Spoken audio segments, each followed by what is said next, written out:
This is Pixie, did another video. Right, let's get you off, there we go. So really just an update, and I think this is important. It's when you basically wreck a friendship because you get emotionally involved. Now a lot of blokes suffer this problem, and hopefully this is useful for some women who have male friends who seem to have an issue with distinguishing a friendship from anything else. So hopefully it'd be useful for both genders really. So men tend to have a very tunneled vision, and we have a bit more of a simple emotional structure basically, I think.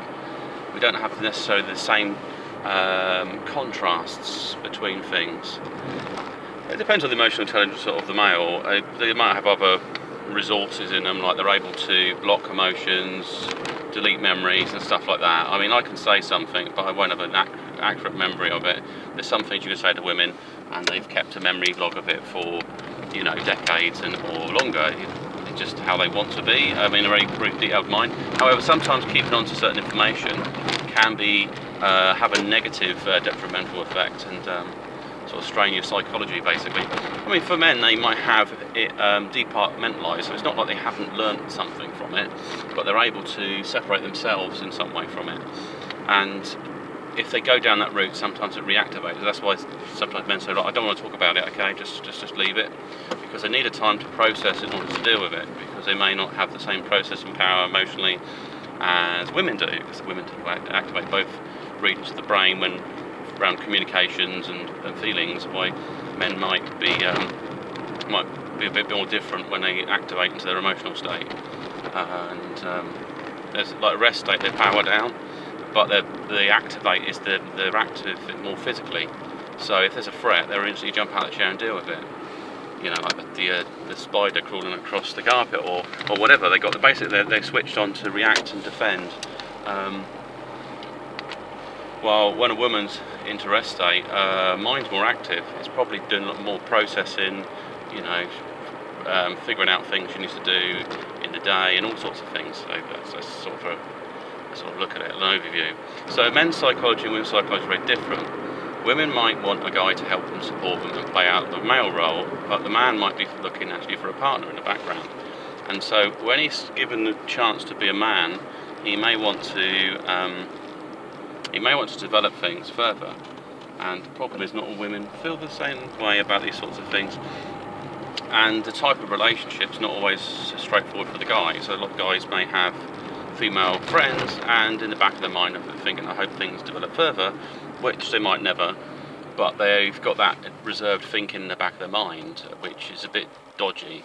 I had a female friend on Facebook, and she basically said, well, as soon as she started dating a guy, she lost about half her male friends.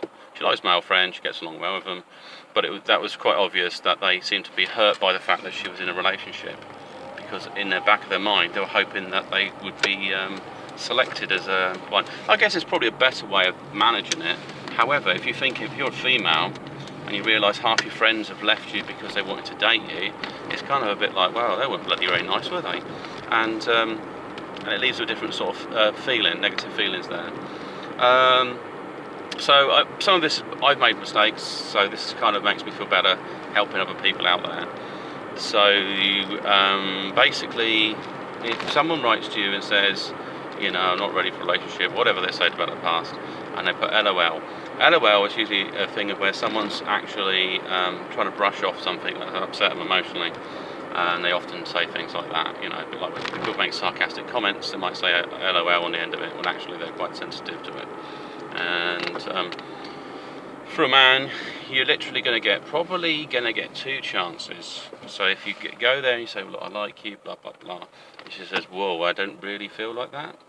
And so if you do that in a message on a like email or text or something, it's a bit cold anyway, and it also is left there as a constant reminder. If you said it once, then you can probably move on from it. But if you've written it down, it's kind of held in time there. So that's why emailing feelings is probably not so great. It might be too honest, and you might open up so much that you end up alienating your female friend, if that's the way relationships are. Equally, you could alienate a male if man's not interested. Men are not so bothered, I don't think. I mean, I had I had a thing where I went on a blind date. So initially I thought there might be a date here. It was a blind date, and I didn't know if she wanted to show me any pictures, so I didn't know what the outcome would be of that. And I went there, I thought, oh my god, you know, 'cause I saw someone walking the road, that's not her, is it? And I thought, no, it isn't. But then I saw the person, I thought, wow, I don't think I'm going to want to date them. I just had an impression straight away. And then there was other things, like they were very much into dramas and Jeremy Carter, and I think, oh, I can't really see myself really enjoying this. But she said, oh yeah, I love it, I love that sort of stuff. And so I had some things where my brain was saying, no, probably not, no. And I thought, well, I'll just be a friend. However, she from this day wanted to go back to my place. I said, and I thought I was just going to chill out and have a chat with her or something. But she wanted to basically have sex with me, and I didn't want to have sex with myself, no, with her. I just didn't feel right. I wasn't attracted to her, so it just didn't chemically. I mean, it's a nice idea, but if you see that she's trying to groom me, so she's trying to groom me to have something. So she thinks once we've done that, I would be interested in a relationship, and no, it's just not how it works. I want something a bit more meaningful in my life, and it's got to be chemistry. Otherwise, you kind of feel really uncomfortable. I mean, I don't know. It's just, you know, you feel like, why did I do that, or why did I get involved with them, that sort of thing. And you want the experience to make yourself feel good afterwards, not something like that. So, and I'm sure that some women have been in situations where they probably, you know, it's like, well, no, I didn't really actually want this to kind of start to unfold the way it's happening. So the guy with the man, they don't tend to switch, they have this tunnel vision, and so really, they need is quite straight talk. They can react to straight talk better than if you talk to them in a way that they just sort of skirting around the issues. You say, look, I'll be honest with you, I'm not interested in a relationship. I do enjoy our friendship. If you still want to be a friend, you need to deal with this crush. You need to get that out of your system. And that's it. And really, you need to cut off ties and contact with them, because what happens is you go through stages of healing, and so you feel angry, but don't ever take any of that anger towards that person. And from both sides of the things. I remember watching. I think I mentioned it before. There was a woman, and she was a bit jilted by a chap, and she came around like banging his car and stuff, and wanted to get a conversation. She wasn't going to win him over through anger. But her head was messed up. She fell in love with him. That's the way it was. And I guess for him, he probably just used her, and then he switched off from having a relationship, which was unkind. So there wasn't a friendship there anyway. And so the stages of healing. So I was reading through the book. So you go from being angry, and then you probably want to say sorry lots of times, and you're trying to. What you're trying to do is you're just trying to negotiate back, you know, you're basically just trying to get him back, and you'll do anything. You'll do completely daft, stupid stuff, and you don't want to do that, so you want to step away from that. And you want to manage that well. I mean, if you've gone the angry route and you've got angry, game over. You can't win someone back after you get angry, because you've demonstrated that if they breach boundaries, you're just going to lose your rag with them.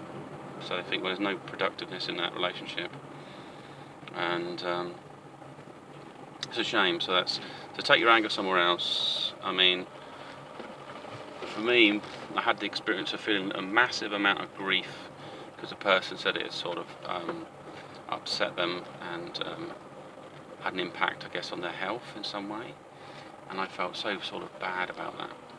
So I just basically got a load of stuff I thought.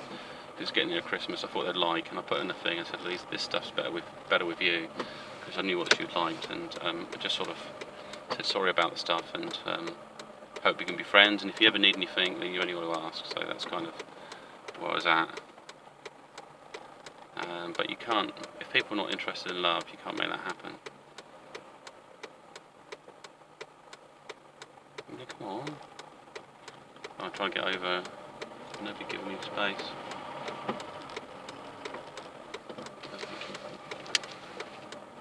And also, because I'm talking, they might see me in the mirror, think I'm talking to them, and I'm not. So, okay, so strategies for men is you need the space, you need to heal yourself, you need to sort your head out. You're geared for war anyway, naturally, and you've got a fighting survival instinct. You cannot force the woman to like you. It just will not happen. She will not be impressed with you once you've hit that zone, and plus you never get her back as a friend. And And you've got to say to yourself, do you want a friend? Do you want a girlfriend?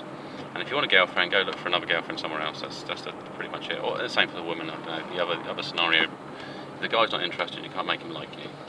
And in fact, he might be more interested when you don't like him, because then he might be going through different phases of healing emotionally. He might want a bit of space in his head. You know, it might be all sorts of things. Or you might be selling yourself short. They might see you as a kind of, you know, like, oh, she'll do anything for me. And then you put yourself in a very vulnerable situation for that man, because he may be mostly on a down. As I say, just broke up with his girlfriend. He may be on the rebound, and then he thinks, well, I know she likes me, so. But then he might think, well, I don't really want a relationship at the moment, or I still want my old girlfriend back. So he's messed his head up even further, which is probably not a good thing. So you need space to heal. It's going to take months. Crushes tend to last a long time. The first week you'll be messed up, your sleep patterns will be messed up, you're ready to keep thinking about this person. And you've got to, I mean, what I did is I kind of deleted all the details of my phone. I know this other person's email. It's not hard to not remember that, and it's likely they blocked me anyway, so it's not a big issue. But the other details, like the telephone numbers and stuff, I've just basically written them down and I've hidden them somewhere. Which sounds crazy, but I know if I am friends with her, then at least I've got them. Otherwise, I just stay in this void and I'll never touch them, basically. But I didn't want it so I could never communicate with her.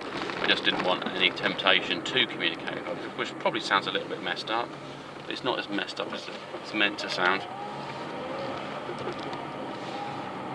But yeah, it depends on what your triggers.